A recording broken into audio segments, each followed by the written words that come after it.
પાપનું વર્ણનમાં આવે છે. વંદન કર્યા વગરના આશીર્વાદ જો પ્રાપ્ત થાય ને તો એ જીવનું કલ્યાણ ક્યારેય ન થાય, એને પાપ પડે. લખેલું છે. એટલે આશીર્વાદ મેળવવા હોય ને તો વંદન કરવું જરૂરી છે, પણ મેળવવા હોય તો જ વંદન કરવું જરૂરી છે એમેય નથી કહેતો હું. એટલા માટે આ બોલ્યો કે આપણા ઘરમાં આપણા માતા પિતા જે હોય એને આપણે પગે લાગીએ કે ન લાગીએ, એના આશીર્વાદ ચાલુ હોય કે ન હોય. નહીં લાગશું તો એના આશીર્વાદ તો હોય ને, ચાલુ જ હોય. આપણા માતા પિતાનું અપમાન કરશું ને તોય માતા પિતા એમ કહેશે કે ભાઈ તારું કલ્યાણ થાવ.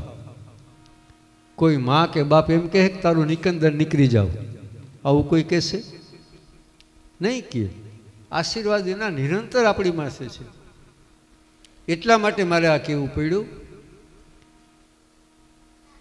શાસ્ત્રમાં તો કહ્યું છે કે રોજ અમુક જગ્યાએ રોજ વંદન કરવા જોઈએ. કાયમ 360 દિવસ રોજ વંદન કરવા જોઈએ.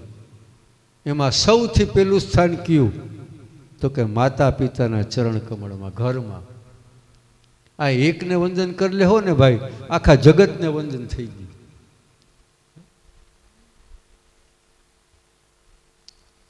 ગણપતિજીની વાર્તાની તો બધાને ખબર જ છે, એટલે હવે ટૂંકમાં જ ખાલી કહી દઉં. આ રિદ્ધિ સિદ્ધના લગ્ન કરવાતા સદાશિવે કહ્યું પ્રદક્ષિણા પૃથ્વીની કરી આવે એને કન્યા આપીએ. કાર્તિક સ્વામીને તો મોર હતો, હાલી નીકળ્યા. ગણપતિ મહારાજ મૂંઝાઈ ગયા. આ ઉંદરનું વાહન, એક તો પોતાનું શરીર એકદમ તંદુરસ્ત, પાછું વાહન ઉંદરનું. હવે આ મોરની વાહે પૂગે. ગણપતિજી વિચાર કરી, શિવજી ને પાર્વતીજી બેઠા હતા, બંને હાજર જ હતા ને, બંને સાથે બેઠા હતા ને આજ્ઞા થઈ. એટલે તરત જ ઊભા થઈ, એકને બદલે 7 પ્રદક્ષિણા કરી લીધી. 7, એક નહીં.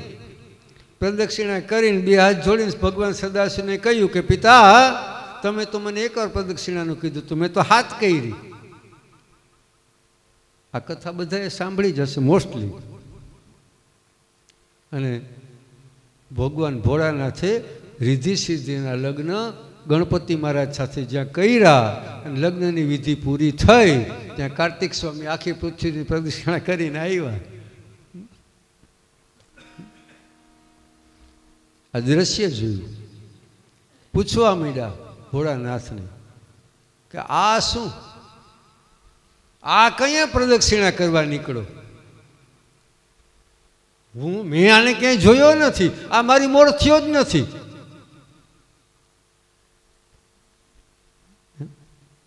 ત્યારે જગદંબા માતા પાર્વતીજી કહે છે બેટા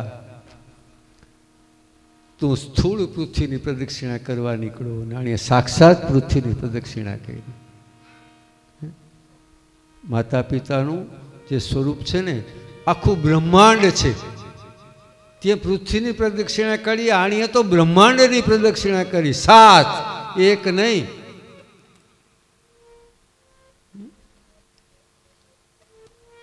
કાંઈ કરો કે ન કરો, રોજ એકવાર જો માતા પિતાના ચરણમાં વંદન કરશો ને તો એના જે આશીર્વાદ છે ને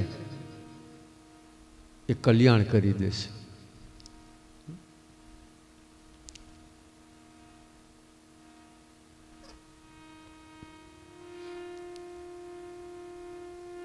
ધ્રુવજી આ વંદન કરવાના સંદર્ભની વાત છે. માતા પિતાને પણ બાળક સંસ્કાર જો હશે ને તો વંદન કરવાનું કેવું નહીં પડે. હું ઘણી જગ્યાએ આવી છું, ગોરબાપા તરીકે અમે ઘણી જગ્યાએ જતા હોઈએ ને, એટલે નાનકડા બાળકોને હોય ને યજમાન લઈ આવે, હાલ હાલ હાલ ભેગું હાલ હાલ અદાને પગે લાગ.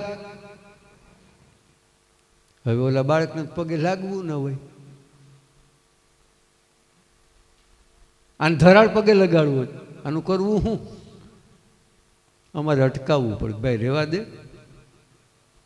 તું કોઈ દી તારા બાપને પગે નથી લાગ્યો, આને હું આ લઈ આવ્યો પગે લગાડવા? તું લાગ્યો પગે તો આનામાં સંસ્કાર આવે પગે લાગવાના. રેવા દે ભાઈ, અટકાવવા પડે છે. રેવા જાહેરવો જા, એ પગે નથી લગાડવો. તા તો એ બાળક રાજીના રેડ થઈને ભાગે હો, હળી મારીને. વાહ, મજા આવી ગઈ. શું કરવા? કારણ કે એને સંસ્કાર નથી પગે લગાડવા. પણ ધ્રુવજી એને કોઈ શીખવાડવાનારું આઈ નહોતું, સંસ્કાર હતો. મેળેથી નારદજીના ચરણમાં નમસ્કાર જ્યાં કર્યા, નારદજી વિચારમાં પડી ગયા. આ સંસ્કાર. ઘડીક ભર જે કામ માટે આવ્યા હતા ને ક્ષણભર એમ થયું, ભૂલી ગયા. પણ જે કાર્ય કરવાનું છે કરવાનું છે. એટલે નારદજી ધ્રુવજીને કહે છે, બેટા કઈ બાજુ? ભાઈ તપ કરવા જવું છે. ક્યાં? વનમાં. બેટા ન જવાય. નારદજી ના પાડે છે, બેટા વનમાં ન જવાય. કેમ?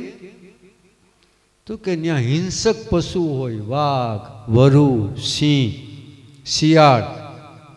તું આવડો નાનકડો બાળક, તું વનમાં જઈશ અને આ પશુઓ તને હેરાન કરશે, એ રહેવા દે. એના કરતાં ઘરે પાછો જા.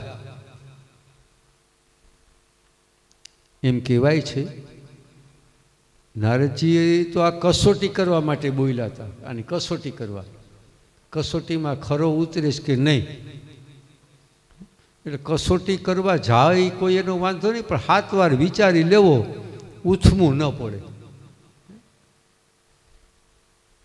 ગયા આ કસોટી કરવા. હવે ધ્રુવજીનો જવાબ જુઓ. ધ્રુવજી કે છે નારદજીને કે મારા માતાએ મને એમ કહ્યું હતું કે સંત પુરુષ હોય ને એ ભક્તિના માર્ગમાં કોઈ જો વળતું હોય ને તો સંત પુરુષ એને આશીર્વાદ આપે અને ભક્તિના માર્ગે વાળે. એટલે મેં તમને વંદન તો ભલે કર્યા, પણ મને લાગતું નથી કે તમે સંત પુરુષ હો.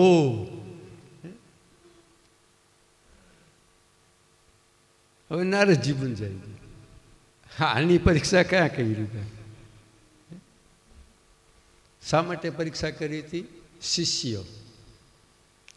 નારદજીના શિષ્ય ઝાઝા નથી. નારદજીએ શિષ્યો કોઈને કર્યા જ નથી. આખા પરિભ્રમણ ભલે ચાલુ કર્યું, ઝાઝા શિષ્યો નથી. ખાલી 4 શિષ્ય નારદજીના છે. ખાલી 4, માત્ર 4. એમાં 2 મોટી ઉંમરના ને 2 નાની ઉંમરના. 2 મોટી ઉંમરના 2 નાની ઉંમરના.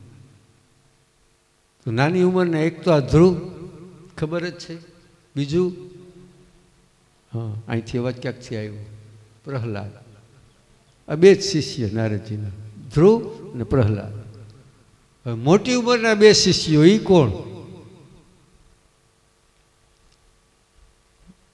કારણ કે શિષ્ય બનાવતા પહેલા વિચાર તો કરવો જોઈએ ને.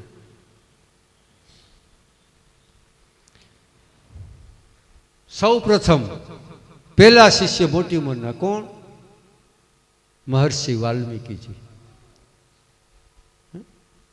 વાલ્મીકીના ગુરુ નારદ. તમે તો કથા સાંભળી જશે બધા એની, એટલે એ પ્રસંગ લંબાવીશ નહીં. બીજા શિષ્ય કોણ? મોટી ઉંમરના વેદવ્યાસ. કેવી રીતે? તો કે વેદવ્યાસ 17 પુરાણની રચના કરી, 4 વેદની રચના કરી, ઉપનિષદોની રચના કરી. આશ્રમમાં બેઠા જ ઉદાસ થઈને, ઉદાસ, બિલકુલ ઉદાસ, ચેન નથી પડતું, સમજાતું નથી શું કરવું. એ સમયે ત્યાં નારદજી પધાર્યા. નારાયણ નારાયણ નારાયણ કરતા કરતા સનત કુમારોએ જ્યારે નારદજીની પાસે આ ભાગવત કથાનો આરંભ કર્યો ત્યારે કહ્યું હતું ને કે તમે જ પૂર્વે આ ભાગવત કહ્યું, તમે જ ભૂલી ગયા. એ વાત અહીંયા લાગુ પડે છે. વેદવ્યાસ પાસે નારદજી આવ્યા છે, ઉદાસીન જોયા, પૂછ્યું કેમ ભાઈ આટલું સરસ કાર્ય કર્યું, આટલી સરસ રચનાઓ કરી અને ઉદાસીન કેમ, શું કંઈ તકલીફ છે? વેદવ્યાસ કહે તકલીફ તો બીજી કંઈ નહીં, આટલી રચનાઓ કરવા છતાંય મારા મનને સંતોષ નથી થયો, મને આનંદ નથી મળ્યો. મનને આનંદ મળે એવી કોઈ રચના મેં નથી કરી, તો મનને આનંદ મળે એવું શું કાર્ય હું કરું કે જેથી મને સંતોષ થાય? અને એ સમયે નારદજીએ બહુ સરસ 4 શ્લોકનું શ્રીમદ ભાગવત વેદવ્યાસને કહ્યું કે આ 4 શ્લોક હું તને આપું છું અને આના વિસ્તાર તમે કરો. એટલે ત્યાં વેદવ્યાસના ગુરુ નારદજી 4 શ્લોકનું ભાગવત આપનાર નારદજી આ વેદવ્યાસને એ 4ના 18,000 ભલે આણે કર્યા, ગુરુ કરતા ચેલા ભલે હવાયા થાય, એમાં ગુરુને આનંદ આવે, બાપ કરતા દીકરા હવાયા થાય એમાં બાપને આનંદ આવે ને, સ્વાભાવિક જ છે ને. ગુરુ કરતા ચેલો સવાયો થાય ને એમાં ગુરુ ગૌરવ લઈ શકે, મારા કરતા આગળ નીકળ્યા, બહુ સારી વાત છે. અને નારદજીના 4 ચેલા એવા જ હતા, ગુરુ કરતા હવાયા જ થયા 4. એક વાલ્મીકીએ રામાયણની રચના કરી, અદ્ભુત ગ્રંથ. રામજીના પ્રાગટ્ય પહેલા જે વાલ્મીકી રામાયણની રચના થઈ, એ પછી વેદવ્યાસજી આ ભાગવતજીની રચના કરી. અને ધ્રુવ ને પ્રહલાદની કથા તો ખબર જ છે. એને નારદજીએ 4 જ ચેલા બનાવ્યા, પણ 4માં બધું આવી ગયું. ચેલા આમ તો બનાવવાની હું તો ના જ પાડી ને, આગળ બનાવવા સારા નહીં, છતાંય બનાવવાની ઈચ્છા થાય તો બે ભલે બનાવો પણ સમજીને બનાવજો. નારદજી ધ્રુવજીને કહે છે, બેટા હું તો કસોટી કરતો હતો, મારો કોઈ ઈરાદો નથી કે તું પાછો ફર, ધન્ય છે તને, તારી શ્રદ્ધા દ્રઢ છે, પણ હવે હું એ તને પૂછું કે તું વનમાં જાઈશ ક્યાં? તને ખબર છે ક્યાં વનમાં કેમ જવાય ને શું કરાય, કાંઈ ખબર છે? તો કે ના, એ તો કાંઈ ખબર, એ તો મને હું અવળો છું, મને શું ખબર? તો કે હવે હું તને સમજાવું, હું શીખવાડું. યમુના નદીને કિનારે મધુવન નામનું વન છે, ત્યાં તું જાજે. પછી શું કરવાનું? રોજ યમુનાજીના જળમાં સ્નાન કરજે, રોજ. અને ત્યાં કિનારે બેસીને ભક્તિ કરજે.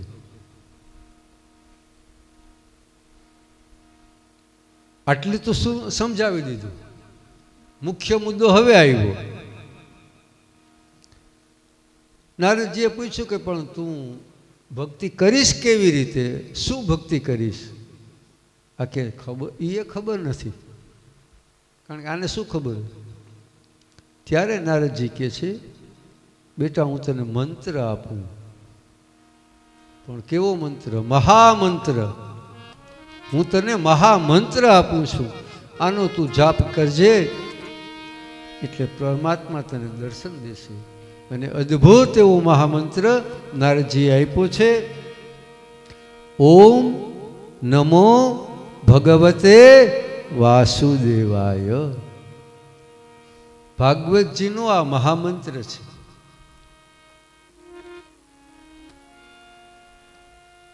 ધ્રુવજી આ મહામંત્ર પ્રાપ્ત થયો એટલે ફરી એકવાર નારદજીના ચરણમાં નમસ્કાર કરીને કહે છે કે તો હવે મને રજા આપો. એટલે હું વહેલી તકે સીધા હું મોડું થાય છે, મારે ભગવાનને છૂટું પડતું જાય, મને રજા આપો. અને ત્યારે નારદજીના માથામાંથી ફરી એકવાર હાથ મૂકીને કહે છે કે જા બેટા, કલ્યાણ, તારું કલ્યાણ થાય. ધ્રુવજી ચાલી નીકળ્યા, મધુવનમાં આવ્યા છે, પરમાત્માનું તપ ચાલુ કર્યું છે. નારદજીના કહેવા પ્રમાણે ઓમ નમો ભગવતે વાસુદેવાય એ મંત્રની રટણ ચાલુ થયું છે. યમુનાજીમાં સ્નાન રોજ કરે. પ્રથમ મહિનો 5 મહિના સુધી એક એક વસ્તુ છોડતા ગયા. પહેલાં અન્ન છોડ્યું, વનસ્પતિના પાંદડા ને એવું ખાધું. પછી પાંદડા છોડ્યા, માત્ર જલ. પછી જલ છોડ્યું અને છેલ્લે શ્વાસ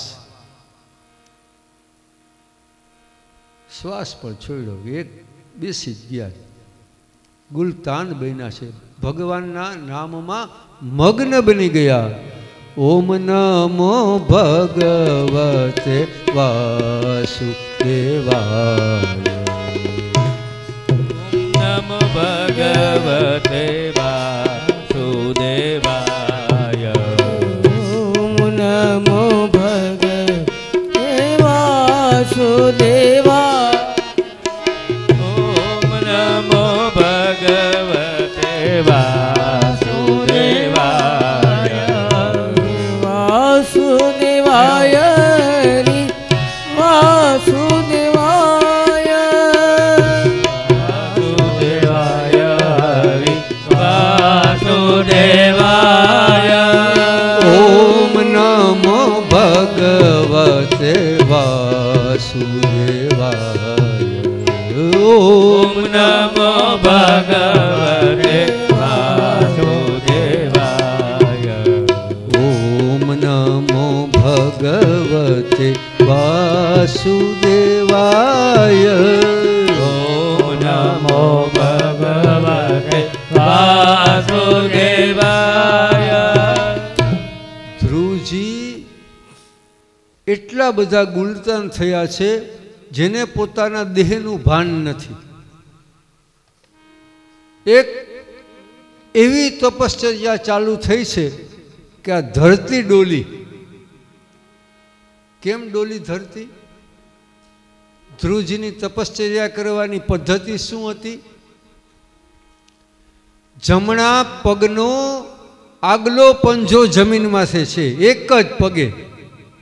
જમણા પગનો આગલો પંજો જમીનમાંથી પેની પછવાડેથી ઊંચી છે, માત્ર એક પંજાભર ઊભા છે.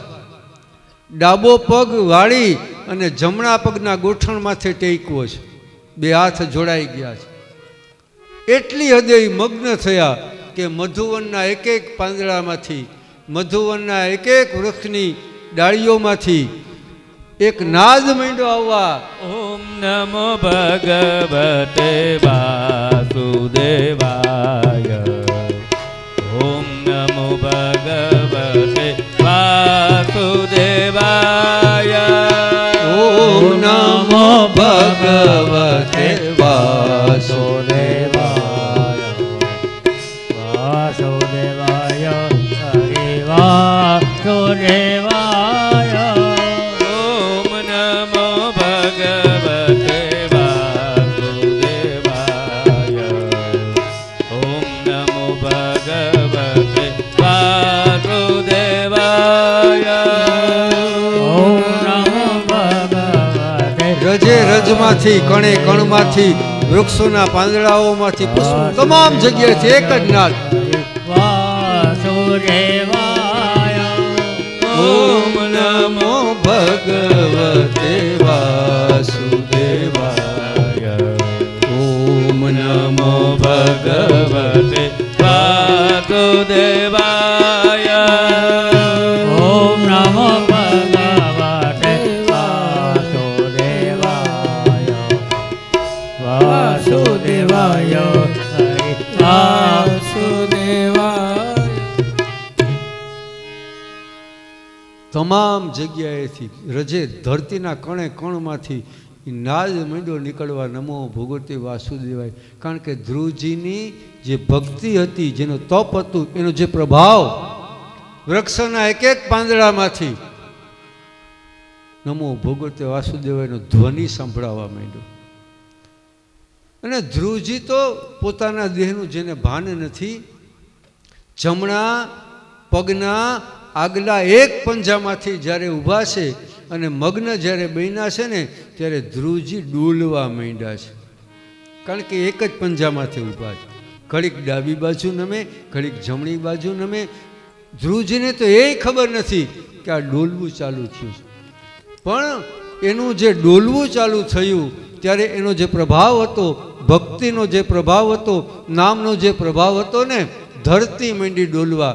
ધ્રુવજી ડાબી બાજુ નમે તો ધરતી ડાબી બાજુ નમે, ધ્રુવજી જમણી બાજુ નમે તો ધરતી જમણી બાજુ નમે. હાહાકાર થઈ ગયો. દેવતાઓ બચાવો બચાવો બચાવો આવ્યા ભગવાન પાસે.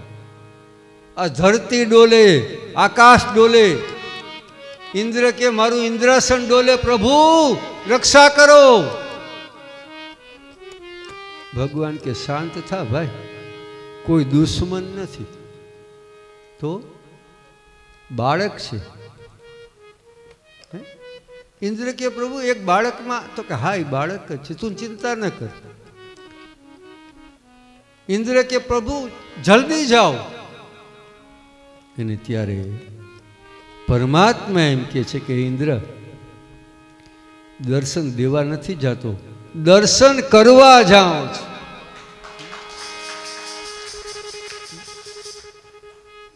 જીવન એવું હું જોઈએ કોકને એમ થાય કે ને હું મળવા જાઉં. ભગવાનને એમ થયું કે હું દર્શન કરવા જાઉં. અને પરમાત્મા અહીંયા પધાર્યા છે. પણ ધ્રુવજી આંખ નથી ખોલતા. ભગવાન તો પધાર્યા, ધ્રુવજી આંખ ખોલે તો અહીંયા થાય ને. ધ્રુવજી આંખ ખોલતા જ નથી. કેમ? કારણ કે સમાધિ લાગી છે અને સમાધિમાં નારાયણનું દર્શન થાય છે. જગતનો નાથ વિચાર કરે છે કે આ સમાધિમાં દર્શન થાય ને ત્યાં સુધી આંખ નહીં ખુલે. હવે વાંથી હટવું જોઈએ. ફરી એકવાર પરમાત્માની અદ્ભુત લીલા ચાલુ થઈ. સમાધિમાં રહેલું દર્શન જેવું હટાવ્યું અને એ દર્શન હટ્યું અને ધ્રુવજી ઝબકી ગયા. અને જ્યાં એ ઝબકી ગયા અને સામું જે સ્વરૂપ સમાધિમાં હતું એ અદ્ભુત સ્વરૂપ સામું જોયું છે. લાકડી પડે એમ ભગવાનના ચરણમાં ધ્રુવજી પડ્યા છે. પરમાત્મા ધ્રુવજીને ઊભા કરે છે. ભાઈ હવે આ ભક્તિ બંધ કરો. ઘણું કર્યું પણ ધ્રુવજી કાંઈ બોલ્યા નથી. કારણ કે નારદજીએ મંત્ર આપ્યો હતો, જા નમો ભગવતનો મંત્ર જપજે. ગુરુએ મંત્ર તો આપ્યો હતો પણ દર્શન થાય તઈએ હું કેવું એ કંઈ ગુરુએ શીખવાડ્યું નહોતું ને. આ તો 5 વર્ષના બાળક, આને તો એ ખબર ન પડે કે આ હું બોલવું. ભક્તની મૂંઝવણ. ધ્રુવજી મૂંઝાઈ ગયા મનમાં કે દર્શન તો થયા, હવે બોલવું શું, કેવું શું, કઈ રીતે મૂંઝાણા છે મનમાં. અંતર્યામી પરમાત્મા ભક્તની મૂંઝવણને સમજ્યા અને શું કર્યું? જે પરમાત્માના હસ્તકમળમાં શંખ રહેલો હતો, પાંચજન્ય નામનો જે શંખ રહેલો છે, એ શંખ ધ્રુવજીના કપોળને ભગવાને સ્પર્શ કરાવ્યો. શંખનો ખાલી સ્પર્શ કરાવ્યો. શંખની તાકાત કેટલી, શંખનો મહિમા આપણે નથી મળતા. શંખ આ મંદિરોમાં શંખ જે વાગે, આ શંખનો મહિમા અત્યારે આપણે આગળ વધી જાય પછી આગળ જોશું. અદ્ભુત છે મહિમા શંખનો. અને કેટલો અદ્ભુત મહિમા એ હમણાં જ આપણે ખાતરી થઈ જશે કે જેવો શંખનો સ્પર્શ ધ્રુવજીના કપોળમાં થયું, કપાળને જેવો શંખ અડ્યો અને વાણીનો ધોધ છૂટ્યો છે. અદ્ભુત ધોધ. ધ્રુવજીની પ્રાર્થના ચાલુ થઈ છે. કેટલી અદ્ભુત પ્રાર્થના છે. પહેલું જે શરૂઆત કરી ધ્રુવજીએ, કેટલી અદ્ભુત શરૂઆત કરી છે. બાળક છે 5 વર્ષના. અને શું કહે છે? યોંતઃ પ્રવિશ્ય મમ વાચમિમાં પ્રસુપ્તાં સંજીવયત્યખિલ શક્તિધર સ્વધામના. અદ્ભુત વાત કરી છે. શંખનો સ્પર્શ થયો છે, વાણીનું પ્રાગટ્ય થયું છે, અને સુખ ધ્રુવજી કહે છે કે હે દીનાનાથ, હે કૃપાળુ, તમે મારા અંદરમાં હૃદયમાં પ્રવેશ કરી અને મને બોલવાની શક્તિ આપી છે. ભગવાને આપણને બોલવાની શક્તિ આપી છે. કેવી રીતે આપી છે? કે આપણામાં છે એટલે, અને છે એટલે આપણે બોલી શકીએ. ધ્રુવજીને સમજાઈ ગયું તો આપણે નથી સમજાવવાનું, બીજી કંઈ ઉપાધિ નથી.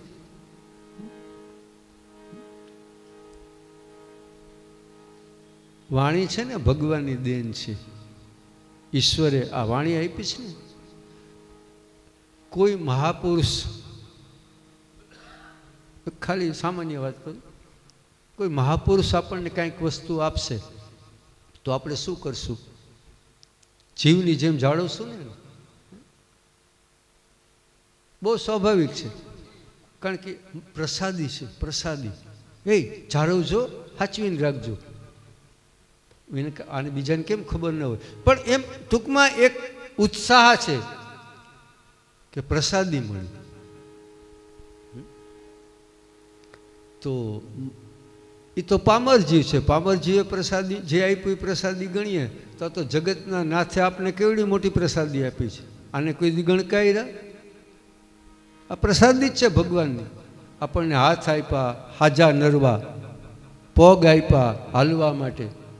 હાથ ના આપ્યા હોત તો, લૂલા હોત તો થઈ હકત ને, લંગડા કરી રહ્યા હોત તો. પણ ભગવાન આપણને બધું આપ્યું છે. આંખો આપી જોવા માટે. આંધળા કર્યા હોત તો. આ બધી ભગવાનની પ્રસાદી છે. આ વાણી છે ને એ ભગવાનની પ્રસાદી છે.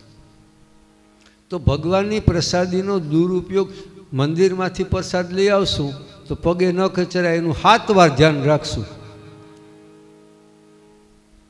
અરે એક મંદિરમાંથી પ્રસાદ લઈ આવે જેને એમાં આટલી ચીવટ રાખીએ તો સાક્ષાત ઈશ્વરે જે પ્રસાદી આપી છે એમાં થોડીક ચીવટ તો રાખવી જોઈએ ને. વાણીમાં થોડીક, જાજી નહીં, થોડીક રાખવાની. કોઈને ગાળું ન કઢાઈ જાય, કોઈનું અપમાન ન થાય. આ એટલી થોડીક ચીવટ રાખે ઘણું. કારણ હમણાં જ આપણે જ્યાંથી કથાનો પ્રારંભ થયો, જે પ્રસંગનો જ્યાંથી, એમાં આવ્યું ને, અઘરામાં અઘરી વસ્તુ હોય તો જગતમાં મેણું છે ને. એટલે એ વાત અહીંયા ફરી એકવાર આવી છે. સદુપયોગ કરો વાણીનો. ભગવાને જે આપ્યું છે એનો સદુપયોગ નહીં કરીએ તો પછી ભગવાન એનો દંડ આપશે. હાથનો સદુપયોગ નહીં કરીએ તો લૂલા થાઉં, પગનો સદુપયોગ નહીં કરીએ તો લંગડા થાઉં, અને વાણીનો સદુપયોગ નહીં કરીએ તો એમાં કંઈ કહેવા પણ જ નથી. છે ને અટાણે અમુક ઘણા માણસો છે ને આવા ન બોલી શકે એવા છે જ ને, ઘણા છે. કારણ કે એને સદુપયોગ નથી કર્યો. ખાલી એની સામે નજર રાખીએ ને તોય આપણું જીવન કલ્યાણ થઈ જાય કે આણે નથી કર્યો તો હું તો કમસે કમ કરું સદુપયોગ.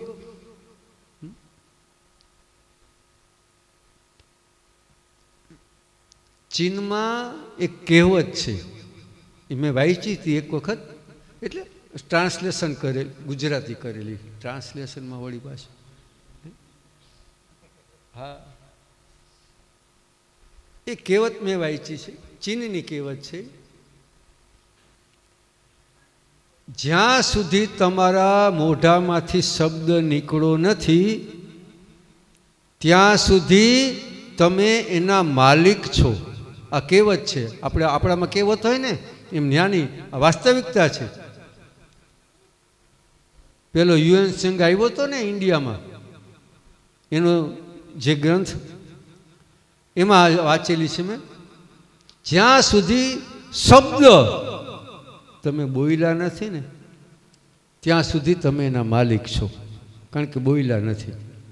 પણ જે ક્ષણે એ શબ્દ તમારા મોઢામાંથી નીકળી ગયો એટલે તમે એના ગુલામ બની ગયા.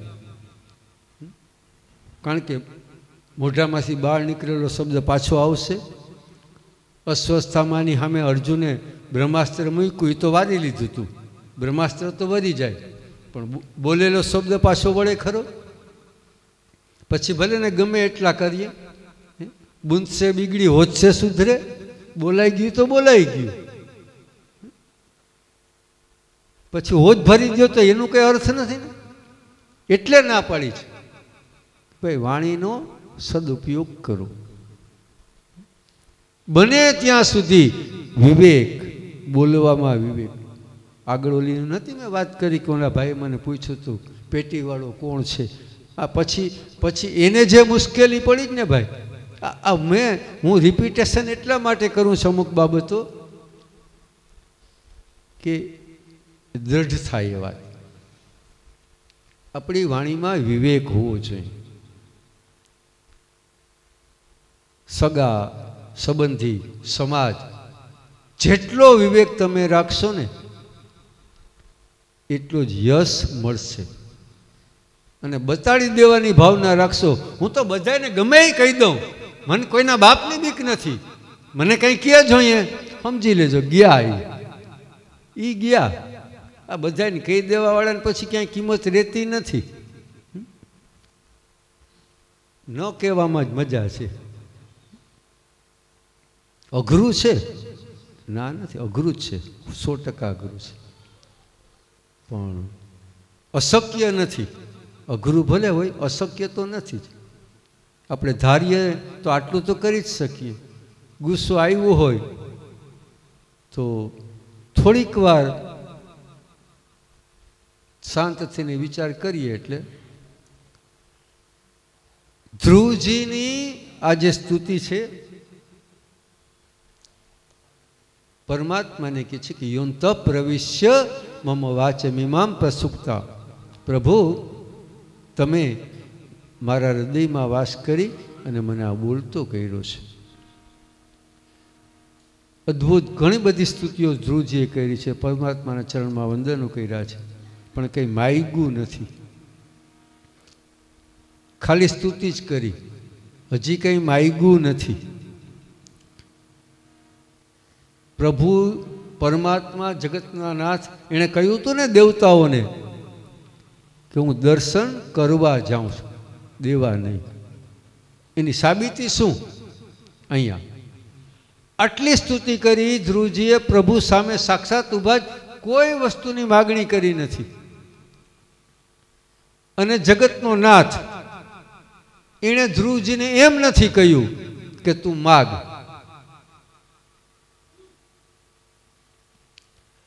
ધ્રુવજીને પરમાત્મા વગર માગે જે આપ્યું છે ને ભાઈ, કારણ કે નથી માગ્યું એટલે જ આપ્યું. માગ્યું હોત તો ના આપત, માગ્યું એટલે પૂરું.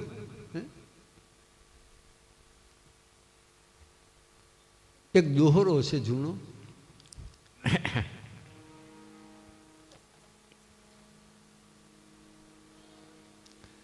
ચલનો ભલો ન કોષકો. કોષ એટલે પેલાના જમાનામાં ગાઉ ને માઇલ થતા, 98 કિલોમીટર થઈ ગયા. ચલનો ભલો ન કોષકો, દુહિતા ભલી ન એક, માંગનો ભલો ન બાપ છે, જો પ્રભુ રખાવે ટેક. દોહરો છે. ધ્રુવજીએ કાંઈ માગણી કરી જ નથી, અને નથી માગણી કરી એટલે ધ્રુવજીને જે મળ્યું છે ને એ તો અદ્ભુત મળ્યું છે. ભગવાને એને કહ્યું નથી કે તું માગ. પરમાત્માએ સીધું ધ્રુવજીને કહ્યું કે હે પુત્ર, હે ધ્રુવ, તમારા માતા તમારી રાહ જુએ છે. એકની જ વાત કરી સુનીતિની, બીજા કોઈનું જરૂર જ નથી. ધ્રુવ તમારા માતા તમારા વગર એકલા રાહ જુએ છે, બેટા જા. અને ધ્રુવજી ભગવાનના ચરણમાં એકવાર નમસ્કાર કરીને ચાલવા માંડ્યા. કોઈ માગણી અહીં થઈ નથી અને કોઈએ કે ભગવાને કહ્યું નથી કે માગ. ધ્રુવજી ચાલી નીકળે છે.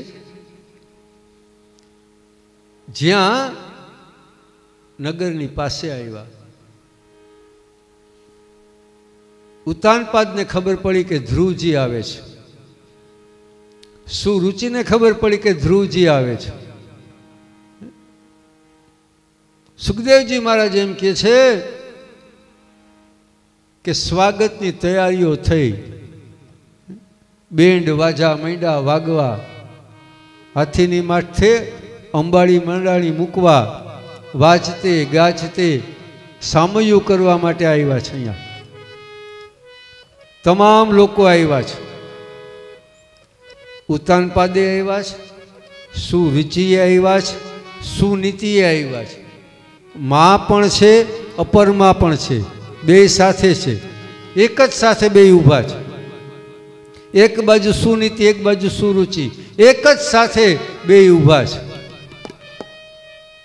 અહીંયા કોઈએ ધ્રુવજીને શીખવાડ્યું નથી કે આમાં કેને પગે લાગવું. કારણ કે સંસ્કારનું જોર કેટલું અદ્ભુત છે. અને ધ્રુવજીએ જ્યારે જોયું કે બે માં એક સાથે પાસે પાસે ઊભા છે, આવી પેલા નમસ્કાર સુરુચિના ચરણમાં. કારણ કે એ સમજતા હતા કે આને કઈ વાખું પડે કઈ નક્કી નહીં, આને હાચવી લ્યો. આ વાખું પડે ને એવાને પેલા હાચવવા.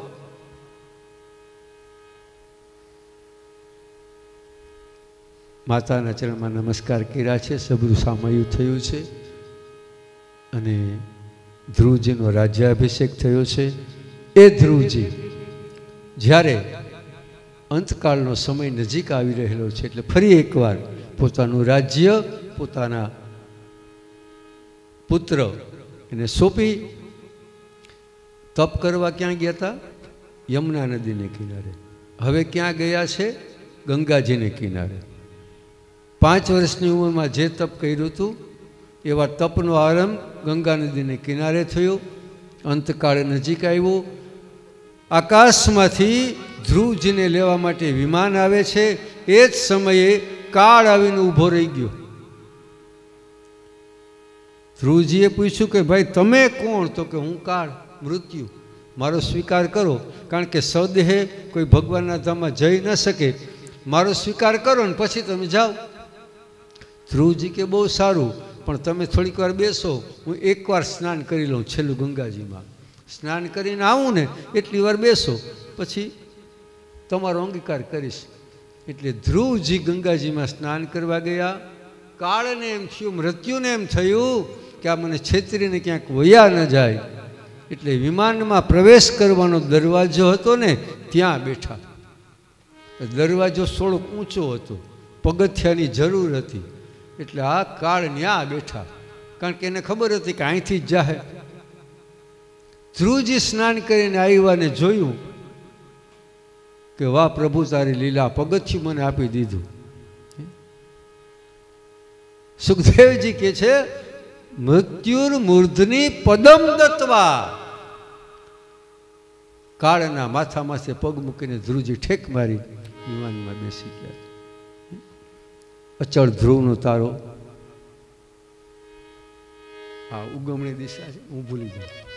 ઉત્તર દિશામાં આપણે ધ્રુવનો અચળ તારો. આખા સૂર્ય, ચંદ્ર, નક્ષત્ર, તારાઓ બધા ફરે તમામ, પણ ધ્રુવનો તાળો અચળ. એને ક્યાંય ફરવાનું છે નહીં. ભગવાને અચળ ધામ ધ્રુવજીને આપ્યું છે. વગર માગે, હમણાં બોલ્યો હતો ને હું કે વગર માગે જે આપ્યું છે, કારણ કે નથી માગ્યું એટલે જ આ મળ્યું અચળ ધામ. જો માગ્યું હોત ને તો ત્યાં પૂરું હતું. આવી સુંદર મજાના ધ્રુવજીની કથા સુખદેવજી મહારાજ કહે છે. અને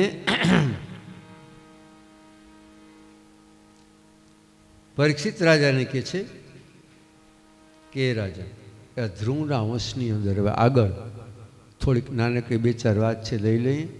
અંગ નામે રાજા થયા. એને ત્યાં વેન નામના દુષ્ટ પુત્રની પ્રાપ્તિ થઈ. પુત્રને કારણે અંગરાજા વનમાં ચાલ્યા જાય છે. વેનની દુષ્ટતાને કારણે ઋષિઓ દર્ભની સળી મારી એનો સંહાર કરે છે. પણ વેનની આ સંતાન હતું નહીં, એટલે એનું જે દેહ હતો, મૃત્યુ પામેલું જે શરીર હતું, એનું મંથન કરવામાં આવ્યું અને એમાંથી પરમાત્માના અંશ રૂપે પૃથુ અને અર્ચી પત્ની છે, પૃથુ પતિ છે, વિષ્ણુ ભગવાન અને લક્ષ્મીજીના અંશાવતાર બંને જણા છે. એ બંને ત્યાં પ્રગટ થયા છે. પૃથુ મહારાજનું પ્રાગટ્ય થયું. એ સમયે ત્યાં જય જયકાર થયો છે. બોલો શ્રી પૃથુ મહારાજ ભગવાન. પૃથુ મહારાજે પોતાના પ્રજાજનોને સારી રીતે સુખી કરવા માટે થઈ જમીનને ખેડવાનો રસ્તો બતાવ્યો. ખેડ આપણને શીખવાડનાર કોઈ હોય તો આ પૃથુ અહીંથી ચાલુ થયું. પહેલાં કોઈને ખેડ આવડતી નહીં. આમાં એવું લખ્યું છે.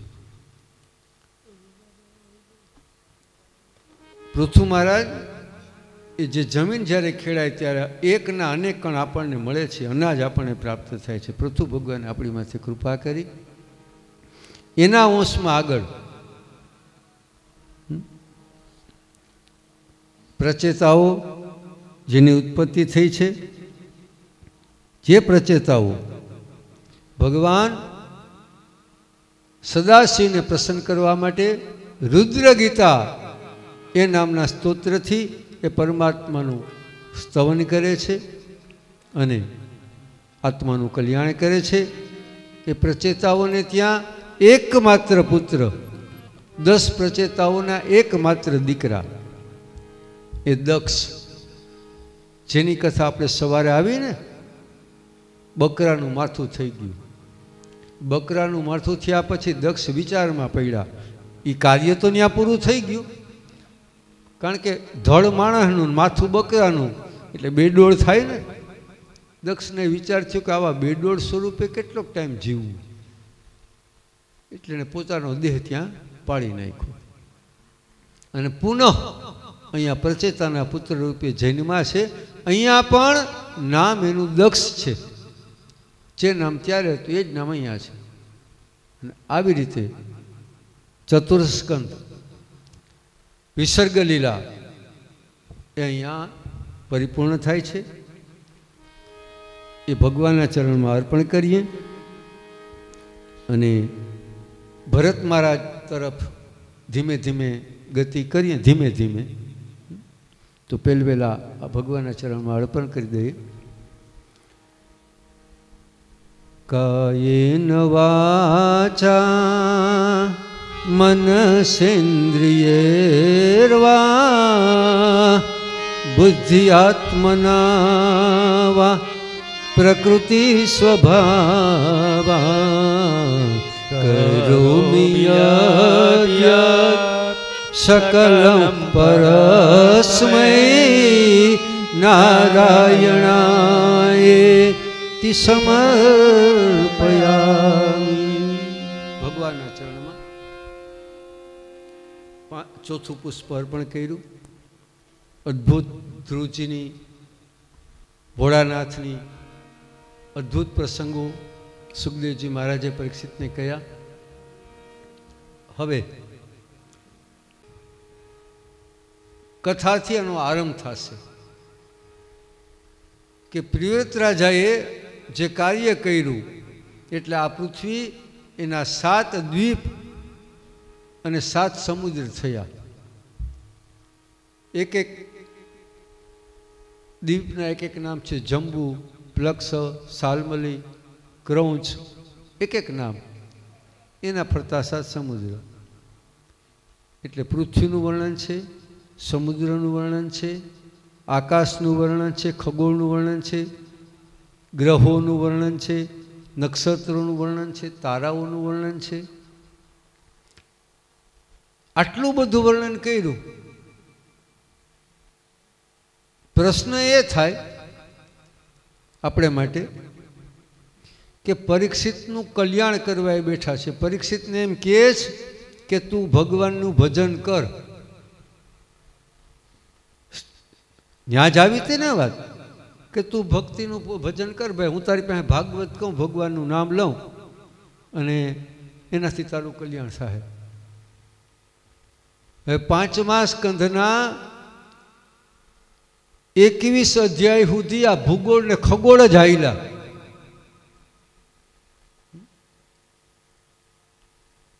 આમાં ભક્તિ ક્યાં આવી? પ્રશ્ન થાય ને. દરિયા હોય કે સમુદ્ર હોય, જંબુદ્વીપ હોય, ગમે દ્વીપ હોય, એમાં આપણે હું? આપણે તો ભગવાનનું નામ લેવું. તો આમાં જંબુદ્વીપની વાત કેમ આવી? સ્થૂળ અર્થ શું છે? ભૂગોળ ખગોળનું વર્ણન. પણ સૂક્ષ્મ અર્થ શું છે? આપણે સમજવાનું શું છે?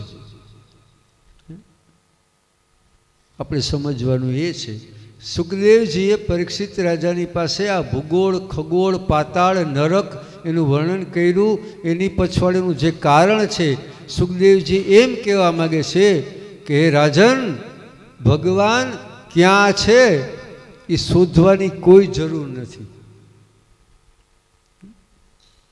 આગળ એ પ્રસંગ આવશે. અહીંયા એનો આરંભ કર્યો સુખદેવજી મહારાજે કે ઈશ્વર તમામ જગ્યાએ છે. રજે રજમાં છે, કણે કણમાં છે, ડાળીએ ડાળીમાં છે, પાંદડાએ પાંદડામાં છે, પશુઓમાં, પક્ષીઓમાં, પર્વતમાં, તમામ જગ્યાએ ઈશ્વરનો વાસ છે. થાંભલામાંથી જ પ્રગટ થયા હતા ને ભગવાન. આપણે ઘણા કે જળમાં કંઈ ભગવાન હોય, જળમાં કંઈ જીવ હોય, તો થાંભલામાંથી કેમ પ્રગટ થયા? એટલા માટે પરમાત્માએ સાબિત કર્યું કે જો મારી ભાવના તમે મૂર્તિમાં કરો ને તો એમાંય હું બેઠો છું. આ મૂર્તિ તો જળ જ છે ને, ભલે ને પછી આપણે માટીની બનાવીએ, ધાતુની બનાવીએ, પાણાની બનાવીએ, ગમે એ બનાવીએ, એ તો જળ છે. પરમાત્મા, સુખદેવજી મહારાજ આપણને સમજાવે છે, ચલે વિષ્ણુ સ્થલે વિષ્ણુ વિષ્ણુ પર્વત મસ્તકે. તમામ જગ્યાએ, તમામ જીવમાં પરમાત્માનો વાસ છે. અને આ દર્શન જો થાય છે, થઈ જાય કે તમામ જગ્યાએ પ્રભુ છે, તો કલ્યાણ છે. આ વાતને સમજાવવા માટે થઈ અને આ સ્થાન લીલા એનું વર્ણન કરવામાં આવ્યું છે. તો સ્થાન લીલામાં પ્રવેશ કરતા પહેલા એક ક્ષણ પરમાત્માના ચરણમાં વંદન કરી આપણે આગળ વધીએ. મંદાર ગંધ સંયુક્તમ ચારુહાસ ચતુર્ભુજમ બર્હા પ્રેચ્છાવચૂડાંગમ કૃષ્ણં વંદે જગતગુરુ. કૃષ્ણં વંદે જગતગુરુ. બોલીએ શ્રી બાલકૃષ્ણ લાલ કી જય. પરમાત્માના ચરણમાં વંદન એટલા માટે આપણે કર્યા છે, હું ભગવાનની પાસે પ્રાર્થના કરું છું કે પ્રભુ તારા ગુણ ગાવાની શક્તિ મને આપ. સાચી રીતે, સારી રીતે હું તારા ગુણગાન ગાઉં એવી શક્તિ મને આપ. તમારે એ પ્રાર્થના કરવાની છે કે પ્રભુ અમે તારા ગુણગાન સાંભળીએ, સારી રીતે સાંભળી શકીએ, જીવનમાં એને ઉતારી શકીએ એવી શક્તિ અમને આપો. એટલે વંદન આપણે બધાએ ભેગા થઈને કર્યા, કરાવ્યા. મેં એમ કહું તો હાલે. હવે એ તમારે પ્રાર્થના કરવી કે ન કરવી તમારી ઈચ્છાની વાત છે. ખાલી મેં કહ્યું, અને મારું કીધેલું દરેક વસ્તુ માનવું જરૂરી નથી. અમને તો ટેવ પડી ગઈ હોય, અમે કંઈ માનવાની કોઈ જરૂર નથી. મન થાય ને માનવું હોય તો અલગ વાત છે, નહીં માનો તો હાલશે.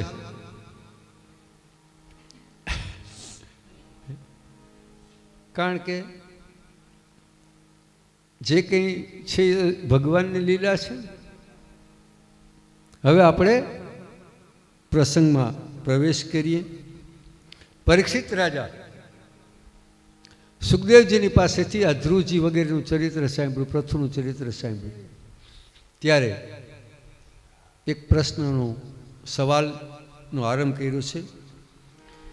પ્રિયવતો ભાગવત આત્મા રામ કથમ મુને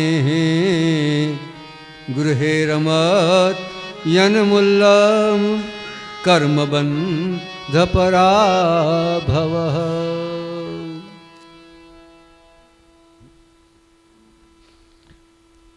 સુખદેવજી મહારાજ ને પરીક્ષિત રાજાએ સવાલ કર્યો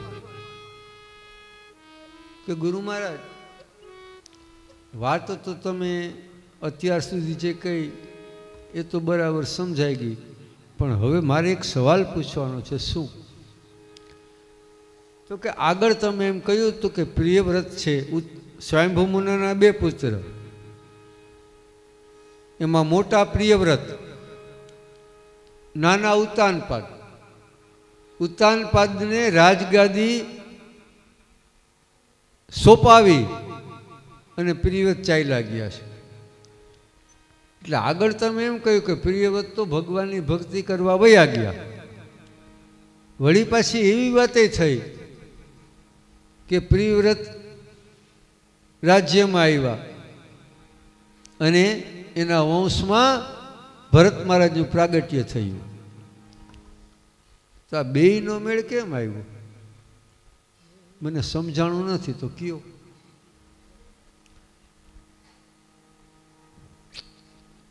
એટલે સુખદેવજી મહારાજ કહે છે કે રાજન, તમારી વાત સાચી છે. જ્યારે પ્રિયવ્રત જન્મથી જે વૈરાગી હતા, રાજ્ય સંભાળવાને લાયક થયા, સ્વયંભૂ મનુ એના ચરણમાં નમસ્કાર કરીને પ્રિયવ્રત કહે છે કે હે પિતા, મને આજ્ઞા આપો, રજા આપો. મારે મંદરાચલ પર્વતની ગુફામાં બેસી યોગની સાધના કરવી છે, ભક્તિ કરવી છે મારે, મને રજા આપો. એટલે સ્વયંભૂ મનુ કે પણ તો આ રાજ્ય તો કે મારા નાના ભાઈ છે ને ઉત્તાનપાદ, એને આપજો. સ્વયંભૂ સમજાવે છે કે બેટા જાઓ, તમારે જાઓ, પણ અમુક સમય ભક્તિ કરી પાછા આવજો. રજા આપી. પ્રિયવ્રત તો ચાલી નીકળ્યા. મંદરાચલ પર્વતની ગુફામાં બેસી અને ભગવાનની આરાધના ચાલુ કરી. હરિશરણમ હરિશરણમ હરિશરણમ હરિશરણમ ચાલુ થયું. સમય માંડ્યો વીતવા. સ્વયંભૂ મનુને વાનપ્રસ્થનો સમય આવ્યો છે. પ્રિયવ્રત આવ્યા નથી, એટલે સ્વયંભૂ મનુ મંદરાચલ પર્વતની ગુફામાં પ્રિયવ્રત જ્યાં હતા ને ત્યાં આવ્યા છે. પ્રિયવ્રતે જોયું કે પિતા આવ્યા છે. ઊભા થઈને ચરણમાં વંદન કર્યા. કેમ પિતાજી, અહીંયા કેમ આવવું થયું? આ કહે છે કે હે પુત્ર, મારે વાનપ્રસ્થાશ્રમમાં જવું છે. મારું રાજ્ય, તું મારો મોટો પુત્ર છો, એટલે પિતાનું રાજ્ય મોટા પુત્રને પેલા સોંપવું જોઈએ, માટે તું આવ. તારે ન કરવું હોય તો કાંઈ નહીં, માત્ર આવ, થોડોક સમય આવ, એકવાર રાજ્ય સંભાળી લે, પછી ભલે નાના દઈ દેજો, પણ તારે આવવું જરૂરી છે. એટલે પ્રિયવ્રત કહે છે કે ના પિતા, મારે કાંઈ જોતું નથી, મારે રાજ પણ જોતું નથી, મારે આવવું પણ નથી. હું ભલો અને મારા ભગવાન ભલા, હરિશરણમ, બસ મારે માટે આ જ છે. સમજતા નથી પ્રિયવ્રત. એટલે બ્રહ્માજી ત્યાં આવ્યા. દાદા થાય ને, સ્વયંભૂમનું પિતા એટલે બ્રહ્માજી દાદા. દાદા આવ્યા, બંને જણાએ નમસ્કાર કર્યા. બ્રહ્માજી સમજાવે છે કે પુત્ર, હે વત્સ, તારા પિતા તને સાચું કહે છે, તારે રાજ્ય સંભાળવું જોઈએ.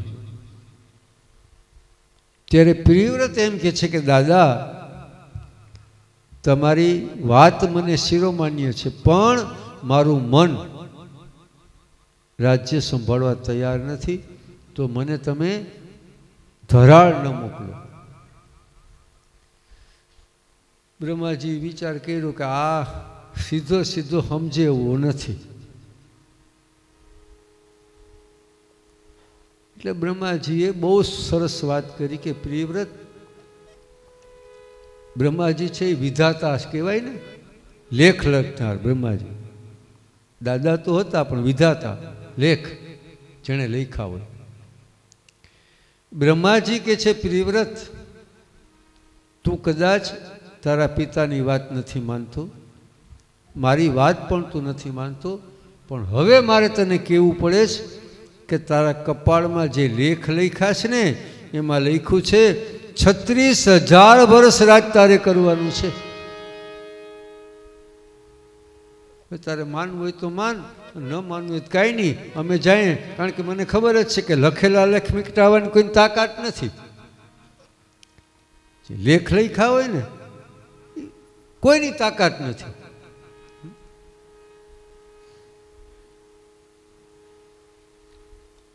જન્મે જઈ પરીક્ષિત રાજાના જે પુત્ર